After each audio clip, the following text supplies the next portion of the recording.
Hey Facebook, I'm making my Facebook Live video tonight. You guys are in my kitchen. I'm making my dinner a little bit late. Took the kids to the movies, so now I'm backpedaling a little bit. Tonight I'm trying to make something really fast and easy because I'm tired and hungry and it's late and I want to eat dinner soon. So just easy dinner tonight. I picked up some rainbow carrots from Trader Joe's yesterday and I warmed up, it's actually a little bit too warm, I burned my hands a little bit, some beautiful garlic ghee that I made this past week, so some fresh ghee. I've been making it myself because it's just getting a little bit pricey to buy on my own, so I've been making it. It's super easy. Eventually I'll make you a video of that.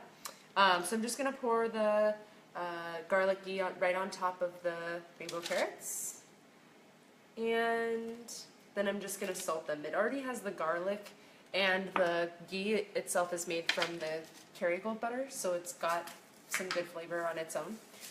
So just a little bit of salt. It's already got the garlic and then the ghee. And that's it. I've got the oven going at 350, so I'm going to put that in now while everything else is getting going.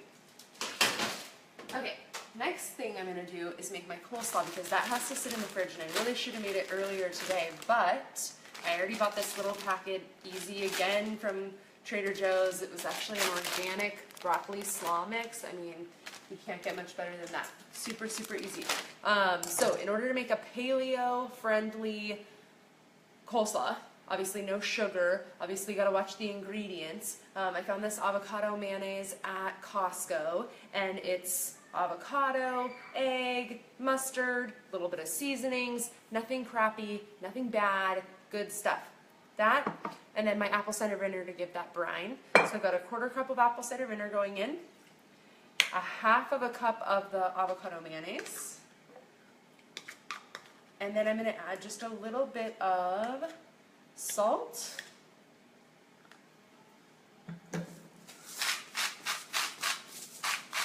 about 1/2 teaspoon, 1/2 tablespoon,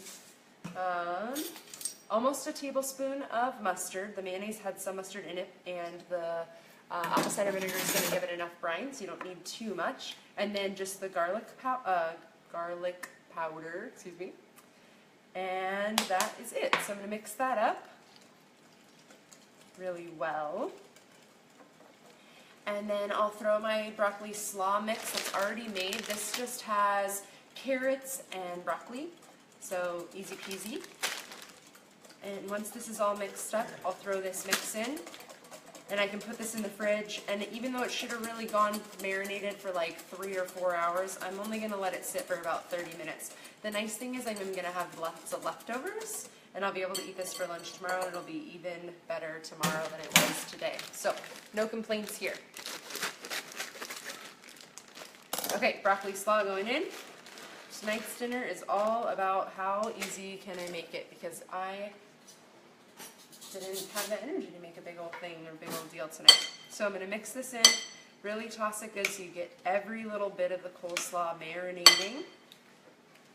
And then I'm going to put it in the fridge and just let this sit as long as I can. Luckily those carrots will go for about 30 minutes, 25 to 30 minutes. I want them to be fork tender but still have a little bit of a crunch. I don't need them to be baby food consistency.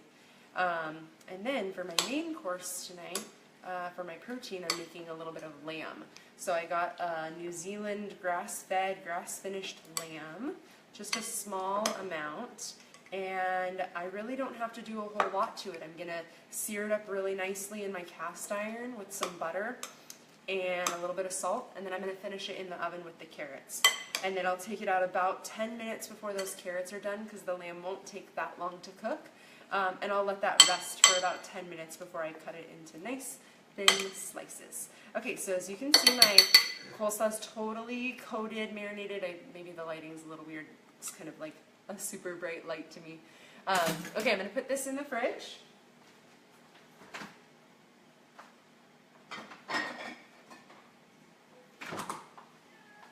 Alright, and that's just going to sit in there as long as I can. The best case scenario, you'd let it sit for 3-4 hours even, but because I don't have that kind of time, it's still going to taste good. The flavors are all there. The carrots and broccoli themselves won't be as tender as they will be tomorrow, but they're still going to taste really good. Okay, this whole time that I've been talking to you guys, I have had my cast iron skillet on. And the reason I did that is because I want it to be really, really hot when the meat first hits it. Now, an interesting thing about protein is protein needs to cook slowly, and you don't want to burn it because then it's going to get tough. However, when you sear the outsides of a meat with really, really hot temperatures super quickly, then it locks in all that juice. You can put it in the oven, and it's going to keep all that moisture in really, really good. So I've got my piece of lamb here, and like I said, it's not a huge amount of lamb. This is called a lamb leg steak, and it's cut out in the middle. It's got kind of a hole in the middle where they cut the bone out, and I'm going to salt it pretty generously. That's the only seasoning I'm going to be using on this meat, and in fact, that's kind of the only seasoning I use anytime I season meat, because I really feel like if you get a good cut of meat, you shouldn't need anything else except some really good salt. Okay, I'm going to pull out my garlic ghee again. That's what I was using on the carrots. Like I said, I made this one myself, and it's just clarified butter, ghee, and it's had the lactose and the casein boiled out of it, so it makes it safe for people like me with celiac disease who still really enjoy the taste of butter but can't have those other elements. So a nice big spoonful, that's going to go in my cast iron skillet. And I don't know if you can see this, but the pan is starting to smoke. Now I know that my pan is hot enough that I'm going to be able to get that temperature that I want. Turn on my fan so I don't smoke out my family. Okay, let that go for just a second. And I've salted one side of it. I'm going to put the salt side down so I can season the other side of the meat.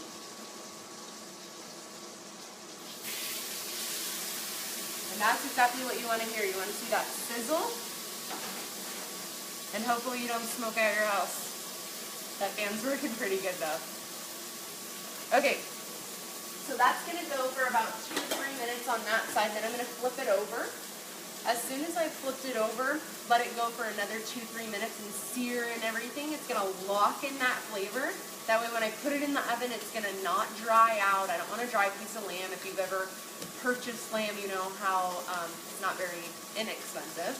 So you don't want to burn it or make it tough or make it taste sticky. It's such a luxury in my house to get lamb. The only reason I'm making it tonight is because my little sister got a babysitting job and it's just me and my husband, so I can afford to pay for 2 people to have lamb tonight.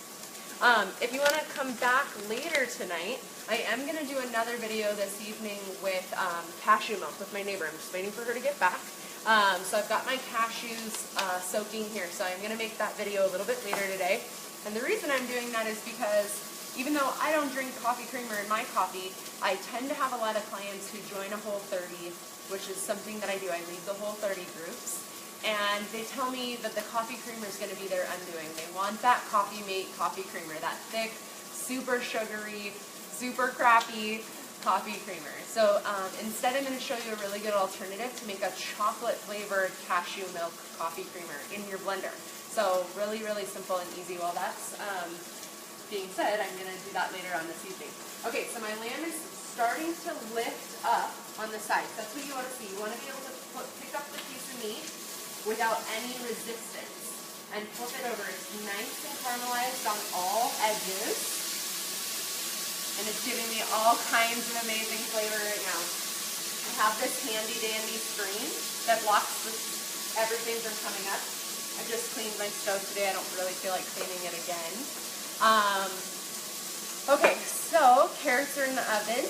Coleslaw's in the fridge. Lamb's going to go in the oven in just a few minutes. Like I said, those carrots are going to take about 25 minutes. The lamb takes a far less time, so about 10 to 15 minutes, because I still want it to be really tender, really juicy, and I want to give it that time to rest. So I'm going to take it out of the oven about 10 minutes before the carrots are done, take it off the pan, tent it with foil, let it sit for about 10 minutes, and then thinly slice it on an angle, and that's how I'm going to serve it. And I will post a picture in the comments of how it looks in the end.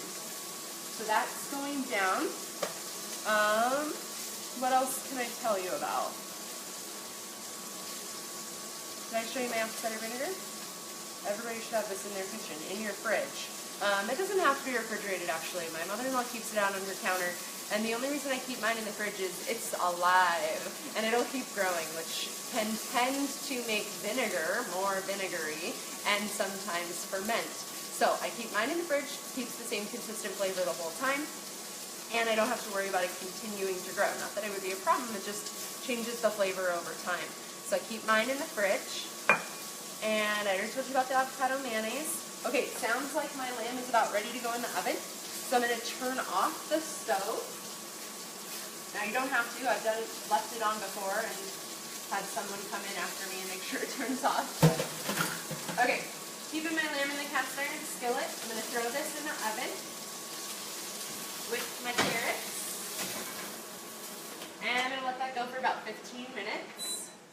And I'll post a picture of that for you guys in the comments. Let me know if you have questions, and tune in a little bit later tonight. I'm going to be making that cashew milk. If you've ever been, curious about how to make your own nut milk at home, I'm going to show you how to do that. It's so easy. You'll never want to go to the store for store-bought milk ever again, especially when you find out what kind of ingredients are in them.